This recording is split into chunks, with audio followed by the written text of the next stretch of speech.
প্রিয় ভাই ও বোনেরা, আমি আপনাদেরকে দেখাতে যাচ্ছি ক্যামেরন হাইল্যান্ডের একটি সিনারি। আমি ছোট ছোট ভিডিওর মধ্যে আপনাদের মাঝে উপস্থাপন করি ক্যামেরন হাইল্যান্ডের সৌন্দর্যই।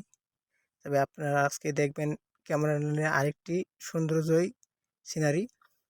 এই দৃশ্যতে আমরা দেখতে পাচ্ছি এখানে ছোট ছোট অনেকগুলো গার্ডেন রয়েছে, পাশাপাশি বড় বড় গাছ, পাশাপাশি জঙ্গল। অনেক অনেক দূর দূরান্ত থেকে মানুষ আসে এই ক্যামেরন আইল্যান্ডের দৃশ্য দেখার জন্য।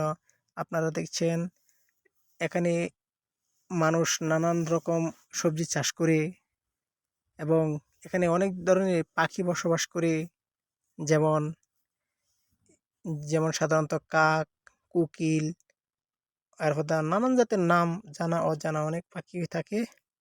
এই জঙ্গলটিতে মোটামুটি তেমন হিংস্র কোনো প্রাণী নেই।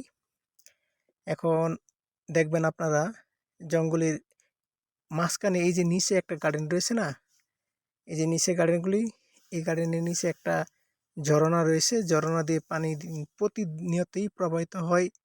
আর এই পানিগুলি আমরাই সবাই এই সেচ কাজে ব্যবহার করি। এখন দেখেন আকাশের সৌন্দর্য, আকাশ আর গাছপালা যেন একাকার হয়ে রয়েছে। এই হচ্ছে আমাদের ক্যামেরন হাইল্যান্ড। এই হাইল্যান্ডে অনেক মানুষের জীবন জীবিকা নির্বাহ করে থাকে।